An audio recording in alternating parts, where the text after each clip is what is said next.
No lado ocidental da Calábria, na costa tirrena de San Cosenza, fica Paula, cidade da província de Cosenza, conhecida como a cidade de São Francisco, onde o santo nasceu em 27 de março de 1416.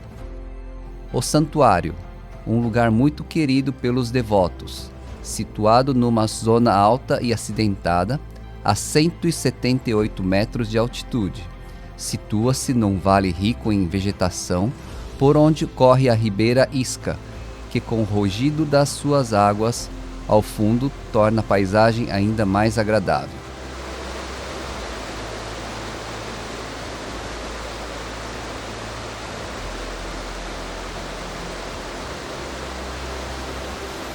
Ao chegar no santuário, encontrará uma grande praça onde se ergue um grande obelisco, construído no ano santo de 1950. Um panorama admirável mostra a extensão do mar azul que banha a costa. O caminho começa na praça, onde à direita está uma primeira estátua de São Francisco, generosamente doada por San Greco, um fiel do Texas e criado pelo mestre ítalo-canadense Antônio Caruso. Na representação, o santo navega com seu manto sobre a onda, simbolicamente o oceano atravessado pelos nossos emigrantes que se recomendaram ao santo para aquela viagem a lugares distantes, como Brasil, América do Norte e outros países. No final do caminho, a majestosa fachada da basílica, com 24 metros de altura, construída na segunda metade do século XVI. Está dividido em 3 níveis sobrepostas com 3 grandes arcos e colunas na parte inferior. Uma suntuosa varanda com 3 arcos menores na parte superior e no topo está a estátua de São Francisco.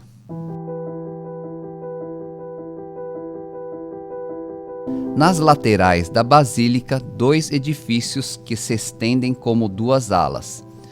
À direita, ao longo do caminho, encontra-se o convento construído no início do século XVII. À esquerda, a pousada, um edifício de 2 andares que cria uma ponte sobre o rio que se estende para além da outra margem. Parte do edifício construída na segunda metade do século XVII, enquanto a Escola Apostólica dos Postulantes Mínimos foi construída em 1932. Depois de atravessar o átrio, entra-se na zona mais antiga. O primeiro eremitério, construído por volta de 1436, na margem esquerda do rio Isca, e não muito longe da gruta, onde o frade se retirava para rezar. Hoje faz parte da gruta no subterrâneo do convento e tem acesso por uma pequena escadaria junto ao claustro. O antigo eremitério, construído graças ao generoso apoio dos pais de São Francisco, é de pequenas dimensões e possui apenas um altar muito simples ao fundo. O local parece vazio, mas visitá-lo é como entrar numa profunda dimensão espiritual de grande valor histórico. Do eremitério, um túnel estreito leva a 3 pequenas celas destinado aos primeiros seguidores. Nos tempos modernos foi colocada ali uma grande estátua, um voto de agradecimento de um fiel por uma graça recebida.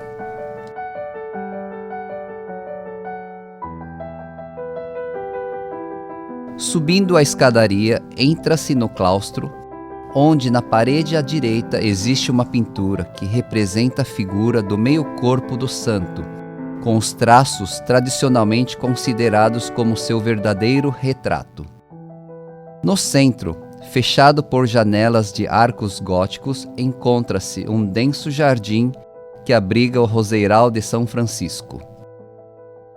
As pinturas, datadas do século XVII, espalhadas pelas paredes internas do claustro, retratam vários episódios da vida do santo e mostram diversas maravilhas, como o uso do fogo nas tarefas diárias e as curas realizadas nos enfermos.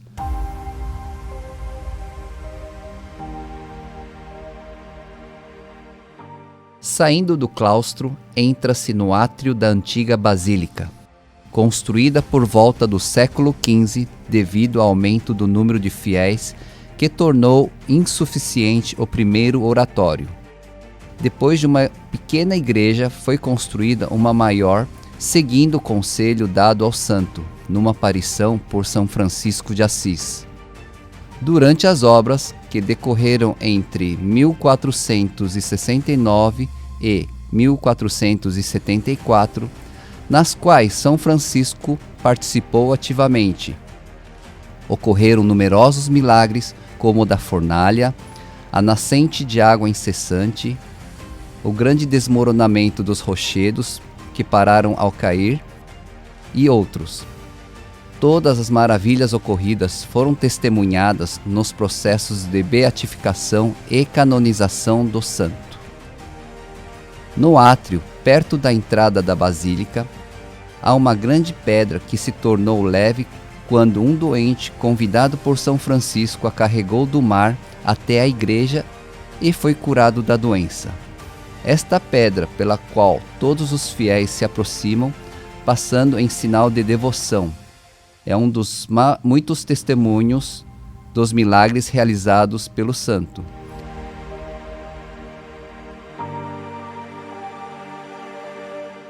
No átrio encontra-se a capela dedicada a São Nicola Sádio, Frei dos Mínimos, canonizado pelo Papa Francisco em 23 de novembro de 2014.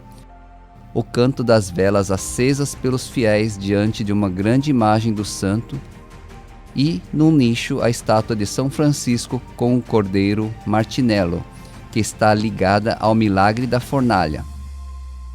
A estátua foi criada pelo mestre Osvaldo Iorio, natural de Paulo.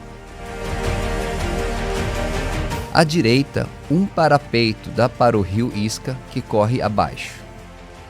Entrando na basílica, encontra-se uma grande nave central com dupla abóbada de cruz e à direita uma nave menor que possui 4 pequenas capelas, uma das quais é dedicada a Nossa Senhora da Medalha Milagrosa e termina na Capela das Relíquias.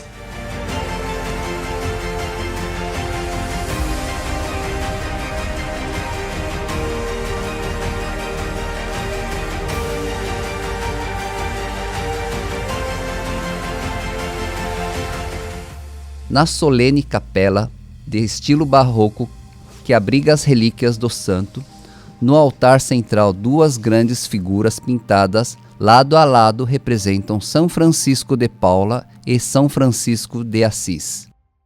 A justaposição das 2 imagens recorda o forte vínculo de Francisco com o Santo de Assis. Na verdade, ele dedicou a primeira igreja e a primeira congregação a São Francisco de Assis. Sob o altar de mármore, os poucos restos mortais do santo são guardados em uma valiosa urna de ouro. Chegaram a Paula em 1935, vindos de Tours, França, onde faleceu em 2 de abril de 1507. À direita está o mausoléu do Marquês Spinelli, que com grande generosidade contribuiu para a construção e restauração da igreja. À esquerda, emoldurado por mármore e fechado por cristal, encontra-se um nicho onde estão recolhidas as relíquias. O busto de prata com uma lasca de costela fixada no peito, a panela que o santo usava para preparar as refeições, a coroa do rosário, o dente molar, a meia e os tamancos. No mesmo lado esquerdo, outros nichos de cristal contendo o manto, a túnica e o escapulário com capuz. A lâmpada do voto, cinzelada em prata, pende de cima em frente ao nicho para testemunhar o voto permanente de gratidão feita ao santo, que salvou a Calábria dos bombardeiros durante a Segunda Guerra Mundial.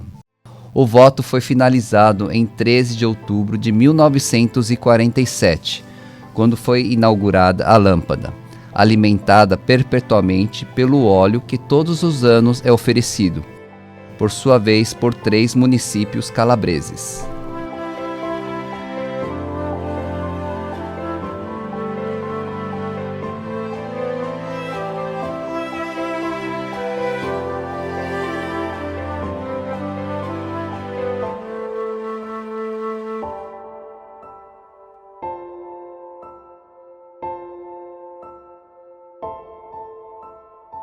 Saindo da antiga basílica, atravessa-se um ambiente semiaberto onde se conservam diversas lápides datadas entre os séculos XVI e XX, que comemoram vários acontecimentos relativos ao santuário.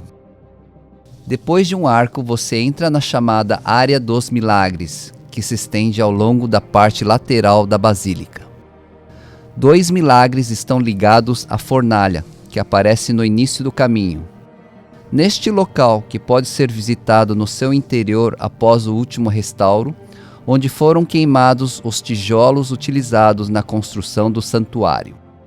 Durante as obras, avisado pelos operários de que a fornalha estava prestes a ruir, o irmão Francisco entrou nela, reparou-a com as próprias mãos e saiu ileso. O segundo episódio extraordinário é do Cordeirinho Martinello, que, quando Francisco o chamou, saiu vivo das chamas da fornalha, onde os trabalhadores que o tinham comido atiraram seus ossos. Imediatamente depois nos deparamos com uma bomba que, quando lançada no Riacho Isca, em agosto de 1943, milagrosamente não explodiu, embora o dispositivo estivesse em perfeitas condições, como demonstrada pelas operações de desarmamento. Seguida pela Fonte della Cucchiarella, do nome dialetal da concha, com a qual os peregrinos tiram água para beber porque é considerada curativa. Para facilitar aos trabalhadores que tinham que ir até o riacho para tirar a água necessária à construção, o santo fez fluir uma nascente de água com o toque de sua vara, e nele ressuscitou a truta Antonella, como diz a inscrição na fonte. O milagre que sempre persistiu é que a água está no mesmo nível. Em 1806, durante a ocupação do local, as tentativas dos franceses de drená-lo foram em vão, porque o nível da água permaneceu sempre o mesmo. Continuamos atravessando a Ponte do Diabo, que, segundo a lenda, foi construída por ordem de Francisco, pois o diabo lhe pediu em troca a alma do primeiro transeunte que a atravessasse. Então Francisco deixou passar um cachorro, e o demônio furioso chutou o parapeito esquerdo, onde permanece um buraco e uma marca de mão na parede direita. Ao chegarmos na Gruta da Penitência, onde Francisco, ao retornar da peregrinação a Assis, retirou-se para o isolamento para viver a vida de um eremita, dedicando-se à oração, ao trabalho e à penitência, cercado pela natureza, e ali passou 5 anos. O lugar imerso na natureza parece um oásis de paz. Voltando atrás, à esquerda das áreas dos milagres, ergueu-se uma igreja grande, que foi construída para atender à necessidade do santuário de ter um edifício maior e com maior capacidade. As obras começaram no dia 2 de maio de 1998, com o lançamento da primeira pedra dos alicerces, abençoados por João Paulo II. O novo salão litúrgico, de 100 metros de comprimento e 40 metros de largura, foi inaugurado em 2000. Tem capacidade para mais de 5.000 fiéis e está distribuída em 2 níveis: a parte inferior e a parte elevada, que formam um amplo mezanino. Na parte subterrânea encontra-se a sala de confissões e outras 2 salas para acolher conferências e exposições. O arquiteto Sandro Benedetti, idealizador da obra, teve muito cuidado ao integrar a nova estrutura às históricas existentes e também respeitou os símbolos da espiritualidade monástica: terra, água e fogo. Recordando a escolha do santo pela vida eremita, a igreja aparece enterrada no sopé da montanha. Em memória da milagrosa passagem de São Francisco pelo Estreito de Messina, o edifício tem o aspecto de um navio com cúpulas em forma de vela. O fogo, símbolo da purificação e do poder de Deus, que se manifestou no santo através do dom dos milagres, é representada pela antiga fornalha, bem integrada ao lado da nova igreja. De grande interesse é a área do presbitério, ponto central da igreja criada por artistas consagrados, a começar pelo altar, que em prata cinzelada e talhada, ouro e esmalte, contribuiu com os preciosos materiais utilizados para celebrar simbolicamente a luz que vem de Cristo no sacrifício da missa. A relíquia do crânio de São Francisco está guardada no altar.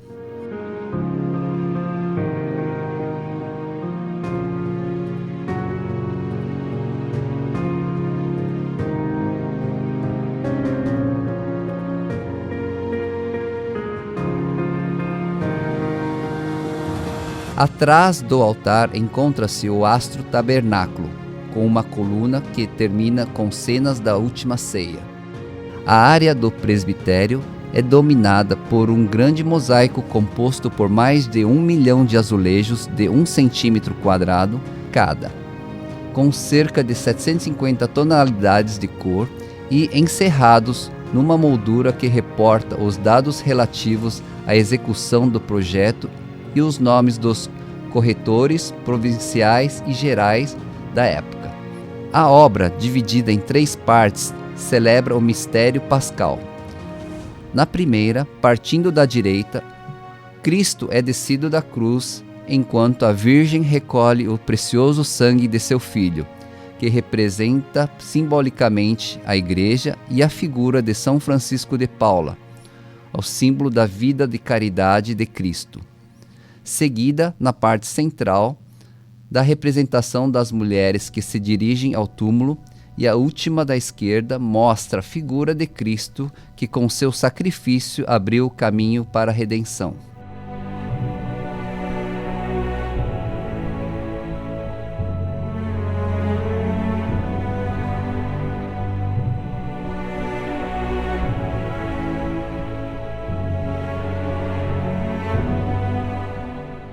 A luz que vem de cima, através das janelas, ilumina a igreja.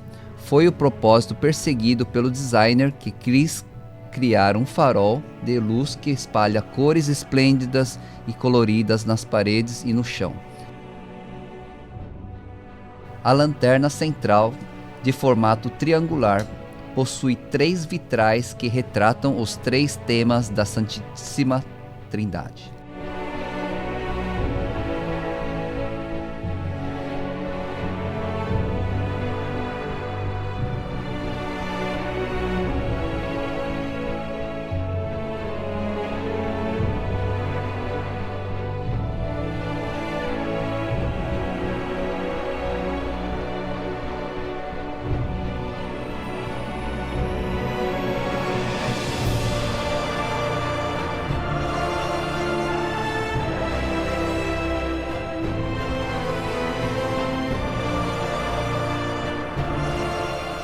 O grande órgão, presente na igreja, tem um total aproximado de 2.900 tubos e é com transmissão eletrônica informatizada via rádio.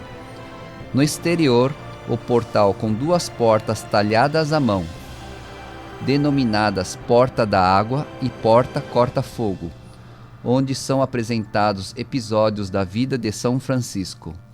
Colocada no meio está uma grande estátua de mármore, dando boas-vindas aos peregrinos.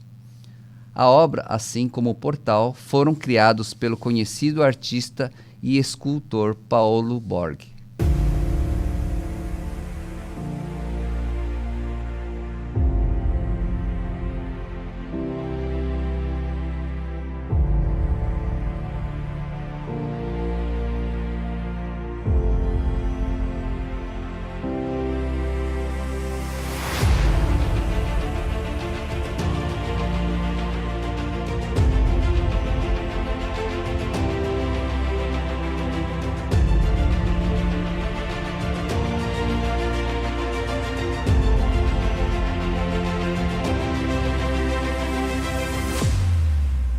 A relíquia guardada na capela do santuário está ligada a um dos milagres mais maravilhosos de São Francisco de Paula, a passagem do Estreito de Messina no seu manto, desde a costa de Catona, Reggio Calabria, até Messina. O barqueiro que lhe pediu para transportá-lo respondeu que queria ser pago, mas o frade não tinha dinheiro. Quando o barqueiro se recusou a levá-los, o santo retira-se em oração e depois estende o seu manto sobre o mar. Lá sobe os frades que o acompanhavam, como manda a tradição, e navega em direção a Messina, onde é acolhido pelo entusiasmo do povo, que se reuniu à beira-mar, vendo de longe o prodígio daquela embarcação inusitada. Por este milagre, Pio XII, em 27 de março de 1943, dia do nascimento do santo, proclamou São Francisco de Paula padroeiro celestial dos navegantes italianos.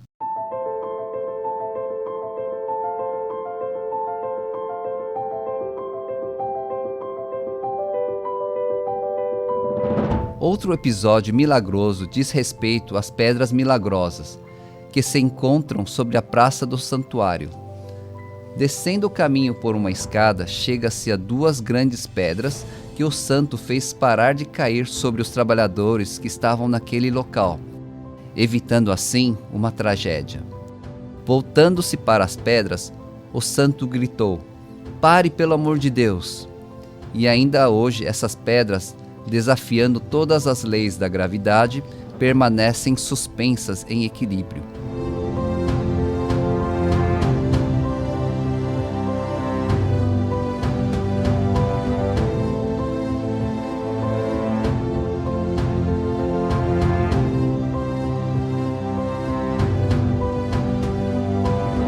Festa de 4 de maio. O motivo da data remonta ao 1º de maio de 1519, quando Leão X, apenas com 12 anos após sua morte, proclamou a canonização do santo. A celebração da canonização por motivos litúrgicos já presentes no calendário dos 3 primeiros dias do mês foi adiado para 4 de maio, e desta data deriva o nome da celebração, que se realiza ao longo dos vários dias. Após o início do dia 1 de maio, celebram-se diversas funções religiosas nos seguintes dias. Dia 2, a doação do óleo e o acendimento da lâmpada votiva, que celebra o padroado de São Francisco sobre a região de Calábria. No dia 3 de maio, com a bênção do mar e a procissão do manto sagrado, é lembrado o patrocínio dos navegantes.